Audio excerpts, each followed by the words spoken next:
Labadiena! Šiandieną parodysiu Jums, kaip pasidaryti natūralų burnos skalavimo skystį iš gvazdikėlių. Gvazdikėliai tai yra prieskonis, kuris yra labai gerai žinomas dėl antibakterinių savybių. Senovės Kinijoje žmonės labai vertindavo gvazdikėlius ir juos naudodavo vietoj dantų valymo. Jie tiesiog įsidėdavo gvazdikėlį ir kramtydavo tam, kad palaikytų gerą burnos ertmės būklę. Gvazdikėliai turi labai daug naudingų savybių žmogaus organizmui.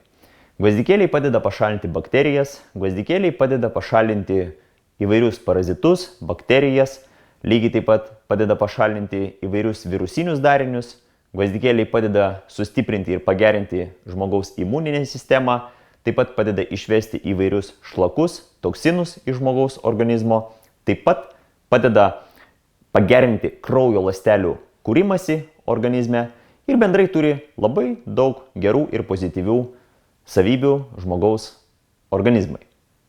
Dabar, ko mums reikės norint pasidaryti burnos skalavimo skystį iš gvazdikėlių?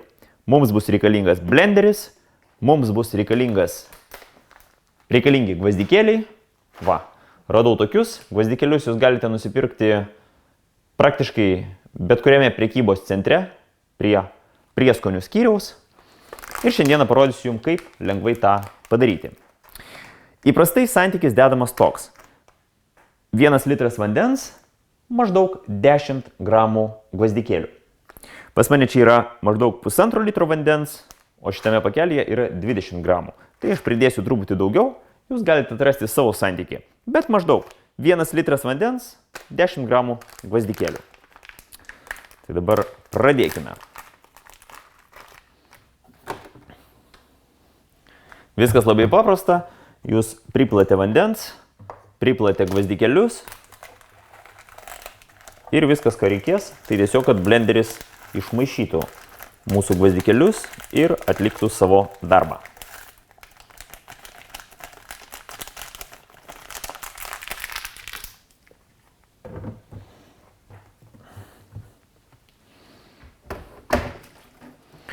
Taip, jungiam blenderį. Dabar kiek laiko blenderis turi maišyti? Maždaug 1,5–2 minutės. Pasiruošiam ir pradedam.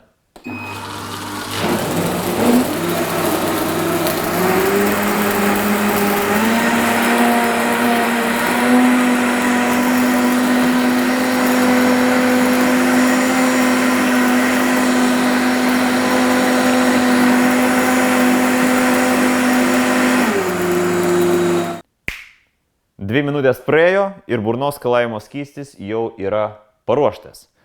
Dabar pažiūrime, kaip jis atrodo. Atrodo labai gražiai. Va, galite pasižiūrėti. Matot, jis labai suputoja, todėl kad gvazdikėliai yra natūralūs eteriniai aliejai. Gvazdikėliuose yra labai daug tokių gerų, vertingų savybių. Ir ypač, kai jūs plakate gvazdikėlius, jie iš karto duoda tokį putojantį efektą. Labai malonus būna kvapas. Nuostabu, žinokit, unikalus kvapas. Ir iš tikrųjų labai toks malonus, unikalus skonis. Gerai, tai dabar pripilkime mūsų naujo burnos skalavimo skysčio.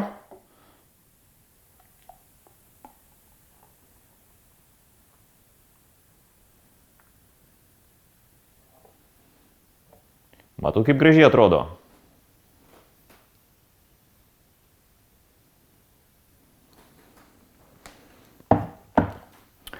Tai va. Ir dabar mes čia kartu turime burnos skalavimo skystį iš gvazdikėlių. Ir dabar mums reikia išsiaiškinti, kaip dažnai jį galima naudoti. Tai įprastai burnos skalavimo skystį galima naudoti rytais, galima naudoti vakarais prieš miegą, galima naudoti po maisto. Įprastai jūs tiesiog įsipilate jo į burną, praskalaujate burną ir paskui išspjaunate. Dabar jeigu jūs norite, kad būtent šitas burnos skalavimo skystis jisai būtų visiškai be tokių mikrodalelių, tai jūs dar papildomai galite praleisti jį per marlę. tada iš viso tos mažutės dalelės, kurios pasilieka, jos marlė sulaiko jas ir tada jūs gaunate tokį gryną skystį, kuriame jau nėra kažkokių papildomų priemaišų. Tai yra, nes, pavyzdžiui, dar yra toks niuansas, jeigu, pavyzdžiui, pas jūs blenderis šiek tiek silpnesnis, tai gali būti, kad gali likti šiek tiek daugiau tokių kaip nuosėdų, tai yra iš tų pačių gvazdikėlių. Jos be abejonės nėra kažkokios blogos, jeigu jūs tiesiog prasiskalausite, jeigu jausite, kad jums nepatogu, nekomfortiškai, jūs galite po kurio laiko tiesiog ramiai prasiskalauti burną su vandeniu ir, taip sakant, viskas, tos nuosėdos jos irgi pradings. Tai va, tai įprastai rekomenduojama ryte prabudus, vakare prieš miegą ir po maisto. Lygiai taip pat, būtent jį galima, va šitą skystį, jį galima gerti. Tai yra, jeigu jūs gerai jaučiatės, jeigu jūs esate sveiki žmonės, jūs galite tiesiog paragauti, jeigu jums skonis patinka, jūs galite netgi kiekvieną dieną po truputėlį, tiek kiek jums patinka, tiek kiek jums norisi išgerti ir be abejonės tai duos gerą sustiprinantį efektą jūsų imuniniai sistemai, jūsų žarnyno sistemai. Beje, kas yra įdomu, tai gvazdikėlis, jisai taip pat padeda nuraminti žmogaus nervinę sistemą. Tai va, tai labai toksai gaunasi geras, sakykime taip, kaip ir gėrimas ir kartu gera priemonė palaikyti gerą burnos ertmės būklę. Dabar paragaukim.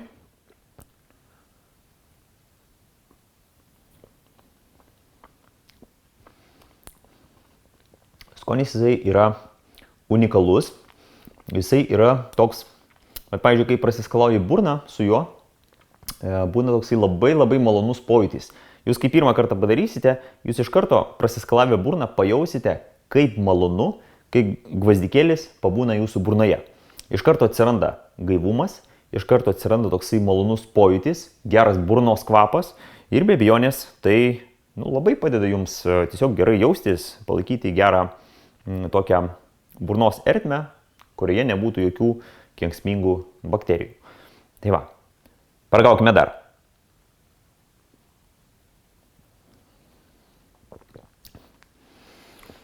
Pavyzdžiui, jeigu pridėtumėte daugiau gvazdikėlių, tai tas skonis gaunasi toks truputėlį stipresnis.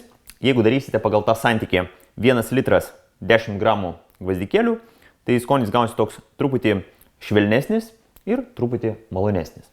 Tai va, tai tuo šiandieną norėjau kartu su jumis pasidalinti.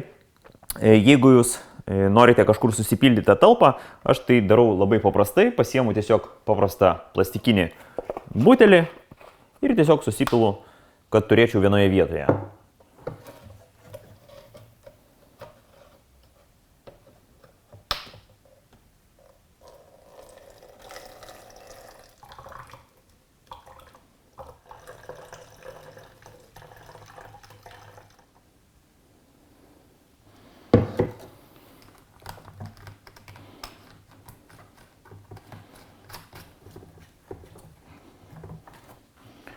Na va, pažiūrėkite, kaip puikiai atrodo.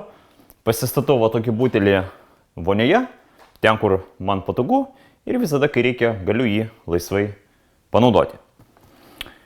Tai va, tai tiek. Dėkuoju, kad žiūrėjote, tikiuosi tai bus jums vertinga ir naudinga. Naudokite ir palaikykite savo gerą savijautą, gerą sveikatą ir gerą organizmo darbą. Iki.